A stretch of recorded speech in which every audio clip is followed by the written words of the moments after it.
we're scientists and we're going to be honest. No, they're not. They're scientists second. They're humans first, and they're fungible and corruptible. He's worked in NASA. He works for an aerospace company, and he had been on the UAP task force for NASA. And he told me, well, we closed that because we didn't find anything. I said, well, whoa. In my archive, available to everyone who can read, are hundreds of pages of government documents and 115 top secret military and corporate and government testimony, radar tapes, everything in our archive. We need an executive order from the president to have law enforcement bring out all the evidence and material.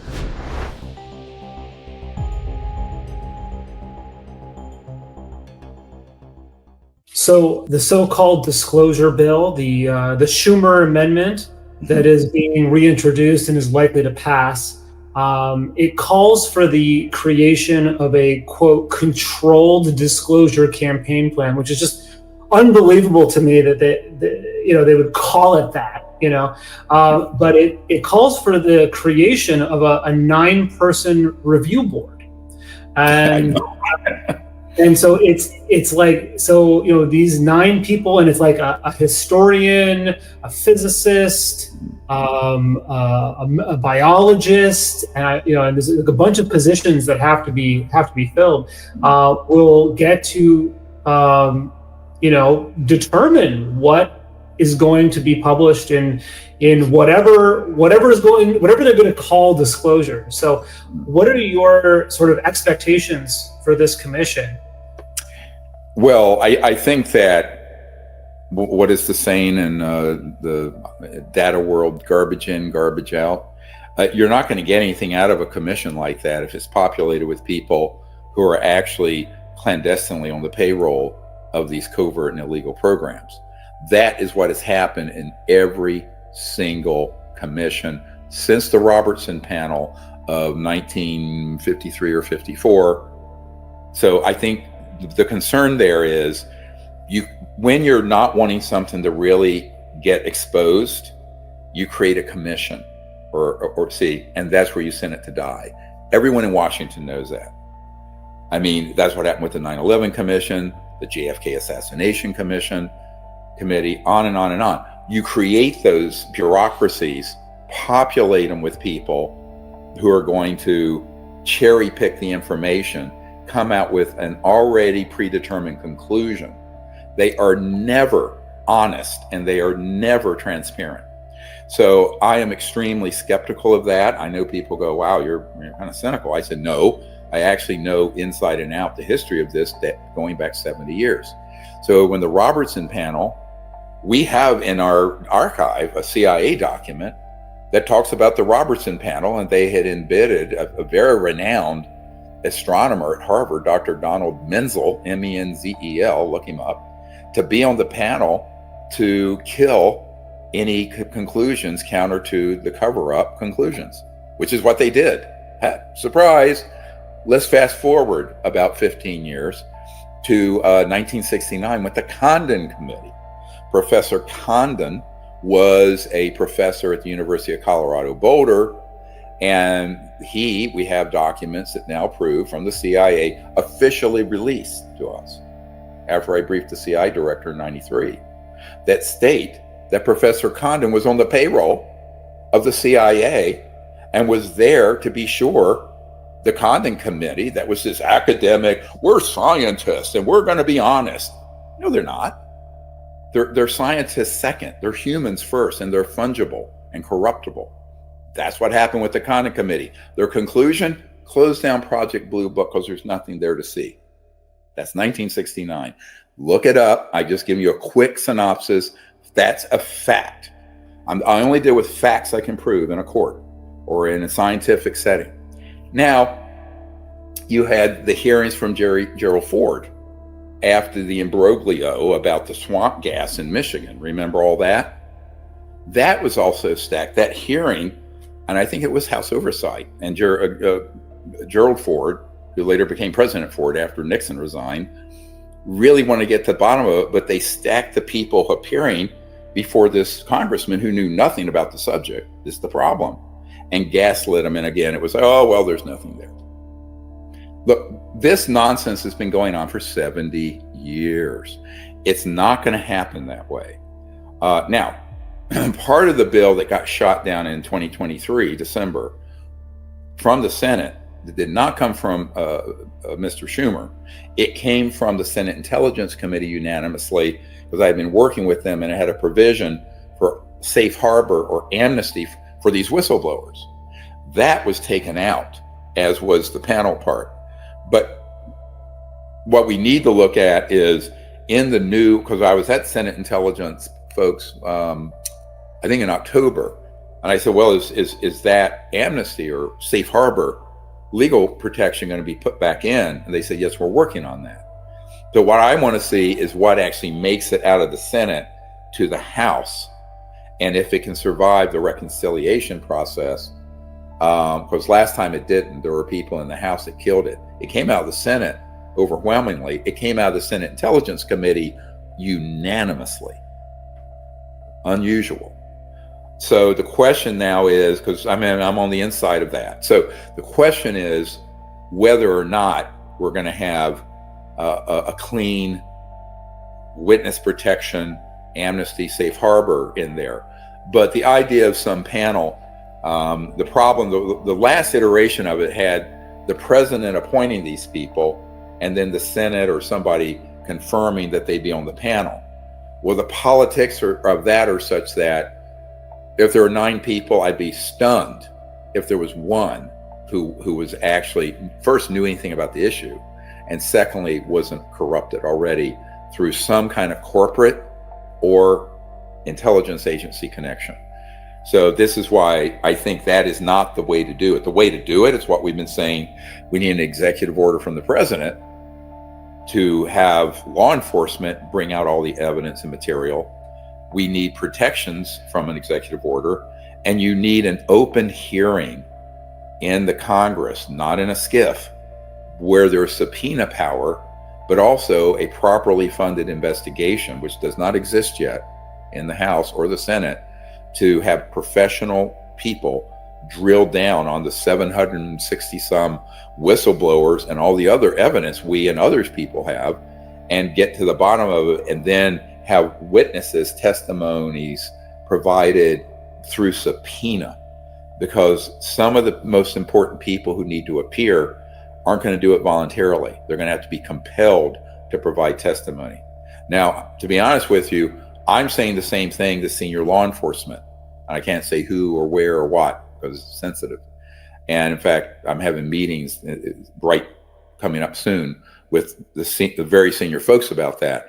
But I think you have to go in with no-knock warrants. You have to go in with subpoenas. You have to compel testimony. You have to compel people to produce documents and material and video, photographic, and even physical evidence. I mean, there's a way to do this that isn't some kind of delaying tactic through some bureaucratic panel that's going to be chock full of, most likely, intelligence operatives, and it will be highly politically charged. So I think that is unwise, and I think that, I don't know if Senator Schumer knows the history of these panels or not, but in the 10 minutes or so, I could tell him, hey, yo, look at this, look at this, look at this, look at this. Here's an important data point. Go into the witness files of the Disclosure Project Intelligence Archive, dpiarchive.com. And in there is the testimony of Dr. Robert Woods, wonderful man, amazing guy. He was PhD, worked for McDonnell Douglas. Old man McDonald himself had him looking into UAP, UFO stuff back in the 60s. And he had hit pay dirt. And he was supposed to be on the Condon Committee in 1969 that I just talked about. In his testimony, he states that Professor Condon, because he knew Dr. Woods had dispositive proof and evidence, didn't want him on and wanted him kicked off. So he went to McDonnell Douglas, the main guy at McDonnell Douglas Aircraft that became merged with Boeing some years later, and said, that guy, Dr. Woods, is not to be on this panel, but you were to fire him. Get rid of him. He knows too much. So this was the head of the Condon Committee. Now, this is the direct testimony of Dr. Woods, who worked closely with the chairman and head of McDonnell Douglas Aerospace Aircraft. Right? So, Dr. Greer, if we get to the point where this commission is being assembled, should we as your supporters out there, should we be lobbying to get people who you recommend appointed, or is this just a complete waste of time and we should write it off before it even happens? Look, I will provide anything to any legitimate entity who claims they're trying to get to the bottom of it, right? I've done that for the Pentagon, I've done it for Aero, I've done it for House Oversight, Senate Armed Services, Senate Intelligence Committee, and I've been doing it since 1993. All right. So I will continue to always do that. I'm talking about the likelihood that a highly politicized panel would be uncorrupted and honest and would get to the truth. That, I think, there is no historical precedent for it. And in fact, there's every historical precedent for us to be deeply skeptical. And because of the filtering effect of such a panel, where they could have people in there like Professor Condon or Dr. Menzel back in the 50s, and cherry pick and kick stuff out. And what will actually be referred to that Congress and the president and the American people will be, I think, mostly an empty sack of nothing. But I can't say that's the case. I mean, maybe things would change, and maybe, history won't continue to repeat itself. But given who is out there, let me give you an example. Michael Gold, who testified at the last time that the House had anybody up there a couple months ago, I had met with him, a long time, several months earlier, back in 2024, I think in the summer, and at my condo in Washington. And I gave him the briefing materials. And he had been, he's worked in NASA. He works for an aerospace company. He had been part of Bigelow Aerospace with Bob Bigelow.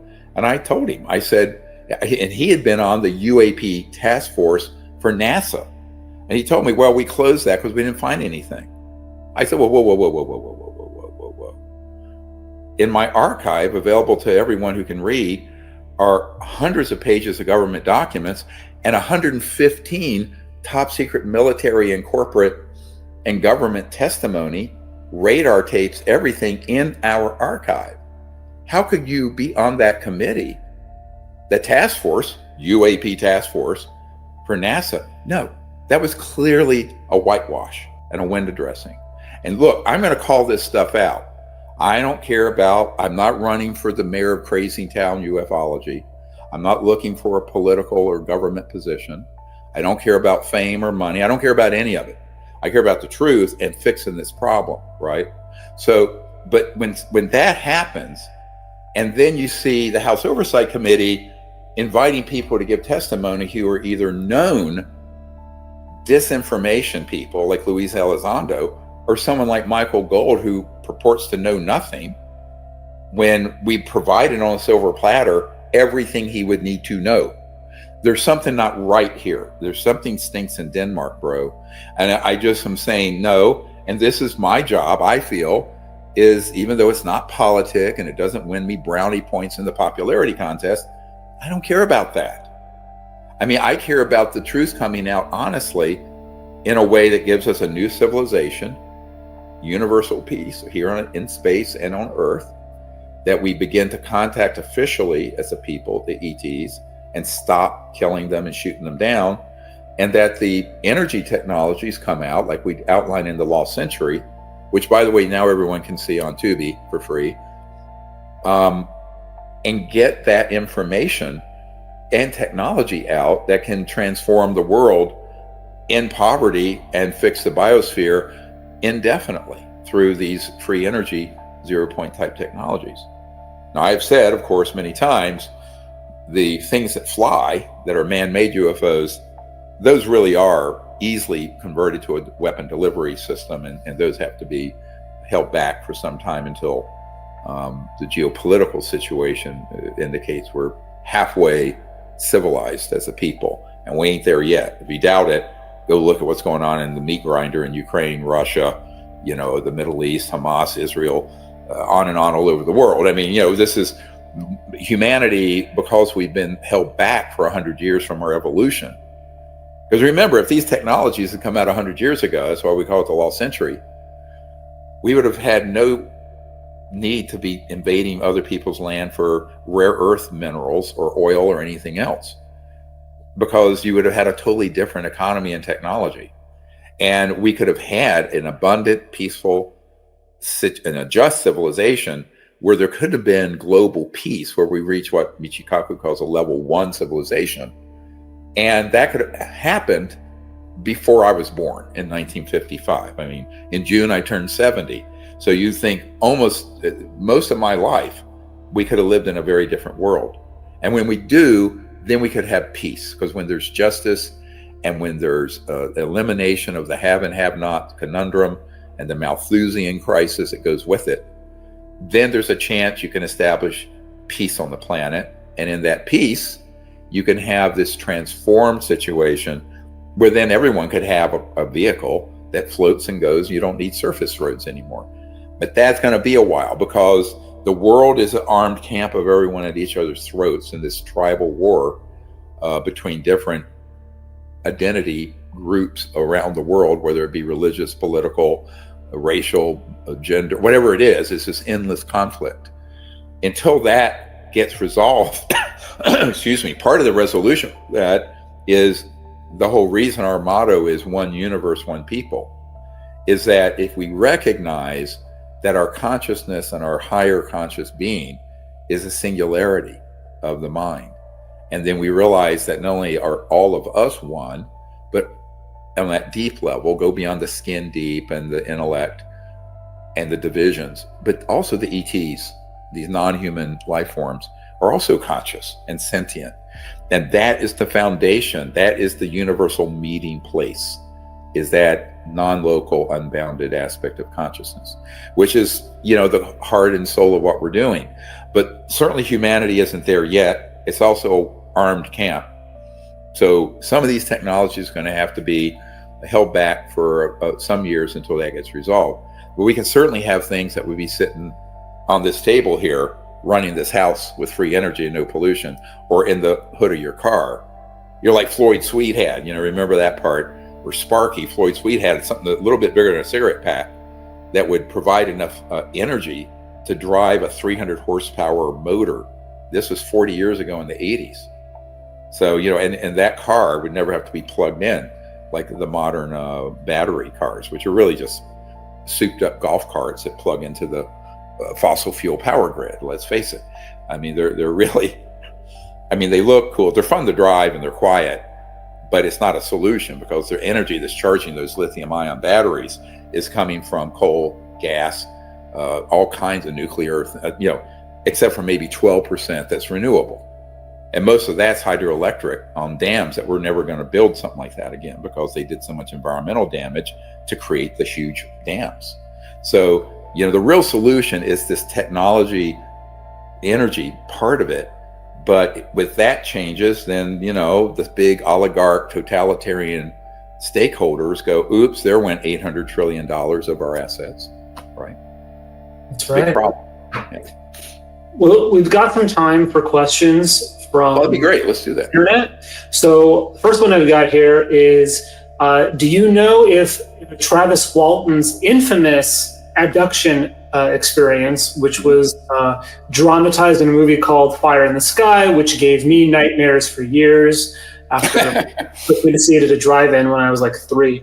But was that a real abduction by ETs, or was that one of these deep state CIA simulated abductions? Good question. I've spoken to Travis Walton about this, and when that film came out, I was appalled, because the story he shared personally was not what was portrayed in the movie. So lesson number 1, Hollywood is always going to ruin a true story and turn it into a horror flick, because they think that's going to sell more tickets. The film actually bombed because it was just because of this. What actually happened, I think, probably was ET.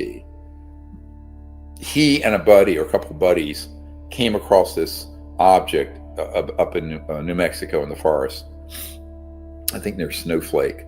And it was damp. They went in and there was an electrostatic discharge that inadvertently went from the craft to him, knocked him back. It was not a death ray. It was an inadvertent, like if you understand how much gigawatts of power those craft generate, is huge. And so I think it was an accidental discharge, like a lightning strike that hit him. The ETs took him on board on the equivalent of what sounds like an interstellar ICU. And as an emergency doctor, as soon as I heard what they did and how long they kept him, is what we would do if somebody had been electrocuted and their heart had stopped and you wanted to save them. So I think it was an accident. The ET saved him.